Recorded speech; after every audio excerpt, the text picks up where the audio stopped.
Hello to everyone students, जो आज हम आर्टिकल डिस्कस करने जा रहे हैं and this article is very very important from examination point of view.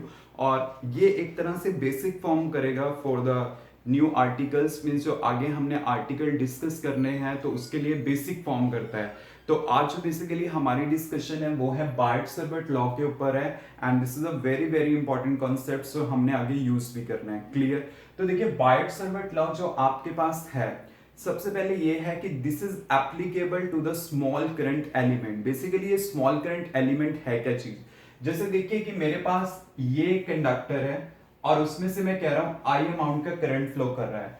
अगर मैं इसका एक स्मॉलेस्ट पार्ट ले लेता हूं, जैसे मैंने मान लो इसका स्मॉलेस्ट पार्ट ले लिया, let it be the DL. Clear? तो ये जो आई इंटू डीएल आपके पास होगा, this is a current element. Means ये वाला जो लॉ है ये किसके ऊपर एप्लीकेबल है? To the smallest current element. वो मैंने यहाँ पे कंसीडर करना है। एंड ऑलवेज रिमेंबर कि करंट आपके पास क्या होती है? स्केलर क्वांटिटी होती है। एंड करंट एलिमेंट जो हमारे पास होगा वो क्या होगी? एक वेक्टर क्वांटिटी होगी। मींस अगर मैं इसको इस टाइप से लिख देता हूं ना, आई डीएल वेक्टर, तो ये आपके पास क्या होता है? वेक्टर क्वांटिटी होती है and this is a current element. तो ये जो कॉन्सेप्ट है बेसिकली हमारे पास, वो किसके ऊपर एप्लीकेबल है? To the smallest current element आपके पास एप्लीकेबल होगा। क्लियर? तो आपने क्या करना है, यहां पे इस एलिमेंट की वजह से मैग्नेटिक फील्ड फाइंड आउट करनी है एक पर्टिकुलर पॉइंट्स के ऊपर कि वहां पे मैग्नेटिक फील्ड होगी क्या। क्लियर? अब देखिए, आपको पता है अगर ये एलिमेंट स्मॉल है तो इसकी वजह से जो आपके पास मैग्नेटिक फील्ड आएगी वो भी क्या होगी? स्मॉलेस्ट रिलेशन होगी। क्लियर? तो आपने क्या करना है, ये चीज याद रखनी है। What is a current element? Current element basically है क्या आपके पास? आई इंटू डीएल वेक्टर। और ये जो वेक्टर सिंबल होगा वो किसके ऊपर पड़ेगा? डीएल के ऊपर होगा। तो प्लीज इस चीज का आप ध्यान रखना। तो देखिए, हम आर्टिकल को किस टाइप से स्टार्ट करते हैं। यहां पे मैंने क्या लिया, ये कंडक्टर लिया जिसमें आई अमाउंट का करंट फ्लो कर रहा है। क्लियर? और जस्ट इसका एक मैंने स्मॉलेस्ट पार्ट लिया and let it be current element I DL vector. Clear? इस एलिमेंट की वजह से मैंने एक पर्टिकुलर पॉइंट पी पे मैग्नेटिक फील्ड बतानी है कि क्या होगी। और ये यहां से कितने डिस्टेंस पे है? आर वेक्टर पे। Means R vector is a position vector of point P with respect to this. Means basically ये जो एलिमेंट है पी पॉइंट से कितने डिस्टेंस पे होगा? आर डिस्टेंस पे होगा।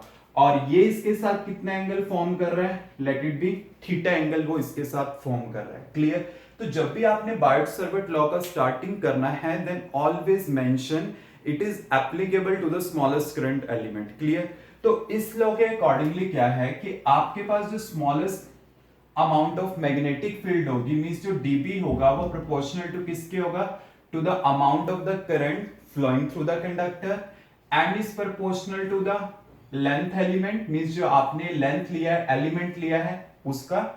और ये किसके प्रोपोर्शनल होगा? To the sine of the angle between R and this dl vector. Clear? इसके प्रोपोर्शनल होगा and is inversely proportional to the square of the distance between the observation point and this conductor। means ये क्या होगा? I के proportional होगा, ये DL के proportional होगा, ये साइन ऑफ द एंगल के प्रोपोर्शनल होगा and is inversely proportional to the square of the distance between them. ये आपके पास यहां पे आएगा। जब मैं इसको कलेक्ट करता हूं देन आपके पास आएगा DB proportional to I DL sine theta divide by are square. ये मेरे पास आ जाएगा।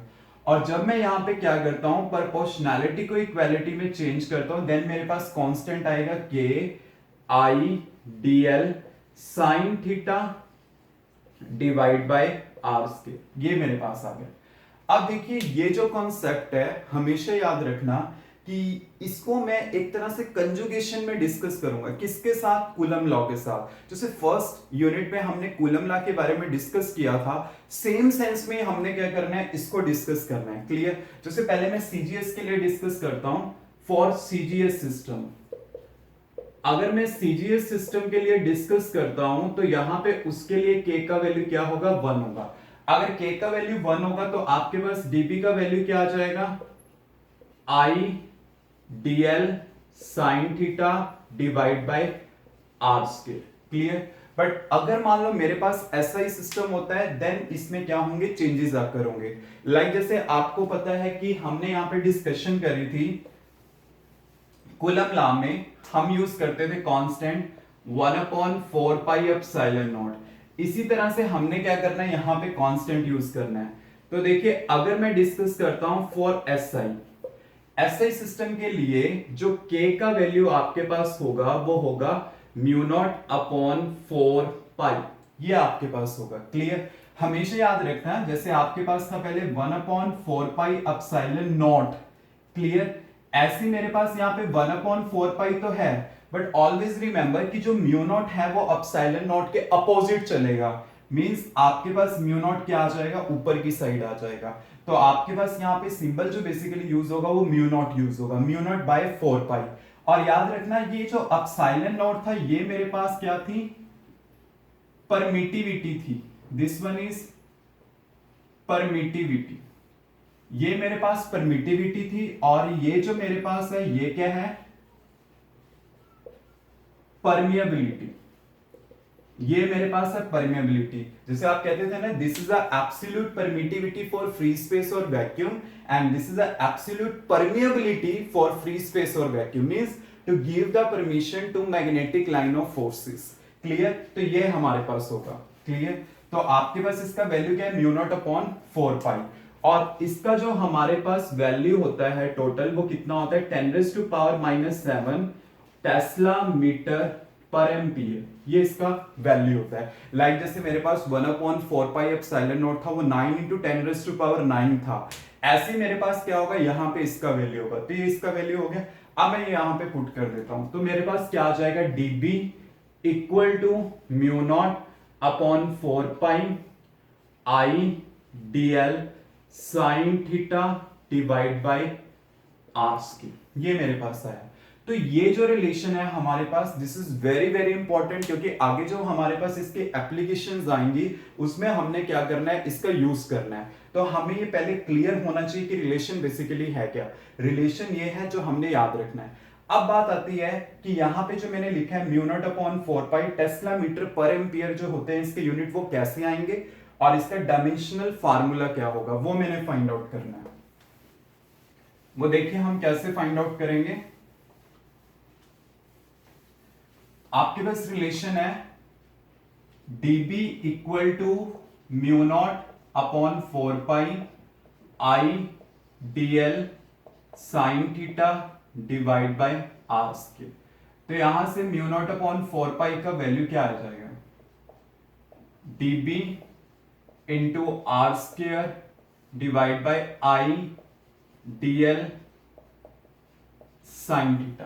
क्लियर, अब dB का तो क्या होता है, टेस्ला होता है, इसका क्या होगा मीटर स्क्वायर, और I का क्या होगा एम्पियर, और dl का क्या होगा मीटर, एंगल का कुछ भी नहीं होगा तो ये cancel out.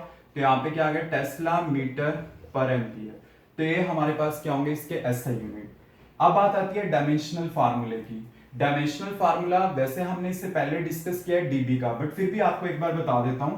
F equal to क्या होता था, QVB, एंगल को मैं नहीं ले रहा क्योंकि उसका नहीं होता। B इक्वल टू क्या होगा, F अपॉन QV। तो फोर्स का क्या था, M1 L1 T minus 2 divide by क्या होगा, Q का क्या होता है A T, और वेलोसिटी का क्या होता है LT माइनस 1। F का पुट किया, Q का पुट किया, इसका पुट किया, तो आपके पास क्या होगा यहाँ पे M1 और LL दोनों cancel out, L0 T minus 2, क्योंकि ये दोनों तो आपस में कैंसिल आउट हो गए, A माइनस 1। तो ये आता है। तो मैंने क्या किया, यहाँ पे डायमेंशनल फार्मूला फाइंड आउट करने के लिए dB का पुट किया पहले, M1 T minus 2 A minus 1, मैंने ये पुट किया। R का आपके पास क्या होगा, L square divide bye I का क्या होगा एम्पियर, और लेंथ का क्या होगा L, और एंगल का हमने लेना ही नहीं है। तो आपके पास क्या आ जाएगा, M1 A कैल cancel out, L1 T minus 2 A minus 2। Clear, तो ये मेरे पास क्या आ जाएगा, डायमेंशनल फार्मूला आ जाएगा किसका, म्यू नॉट अपॉन 4 पाई का। क्योंकि ये हमारे एग्जाम्स में भी आ जाते हैं, इवन कॉम्पिटिटिव एग्जाम में भी ये चीजें इंपॉर्टेंट है, maximum number of times I हुई है। मींस डायमेंशनल फार्मूला बेसिकली हमें पता होना चाहिए किस क्वांटिटी का किस टाइप से आता है और कैसे हमने कैलकुलेट करना है। Now we have to write the relation in the vector form.